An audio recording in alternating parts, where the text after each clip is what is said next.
কোথায় মেয়ে? ও, তুমি বাইরে থেকে আসছো না, বাইরে অনেক রোদ, রোদে ভিমড়ি খেয়ে গেছো, এই জন্য উল্টাপাল্টা দেখতেছো, উল্টাপাল্টা বলতেছো।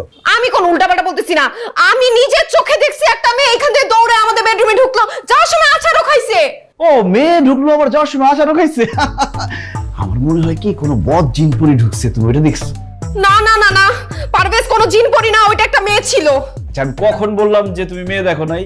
ওটা তো মেয়ে হইতে পারে, এমন হইতে পারে ওই পরীটা একটা মেয়ে। দেখো আমি কি বলি, পরী তো মেয়েই হয়, মনে হয় তুমি পরীর মতো একটা মেয়েকে ঢুকতে দেখছো। তুমি আমাকে একদম ভূগোল বুঝাবে না, আমি কোনো ছোট বাচ্চা না। ছি ছি ছি ছি ছি, তুমি যে এই ধরনের একটা কাজ করবে আমি স্বপ্নেও ভাবতে পারি নাই। ও মাই গড, বেবি কান্না করতেছো কেন? আসলে তো আমি কান্না করতেছি কেন, তোর আজকে আমি খাইছি। তুই কারে নিয়ে আসছস? কে ঢুকছে ওই রুমে? আরে রুমের ভিতরে কেউ ঢুকে নাই। রুম ভিতর থেকে লক করছে কে?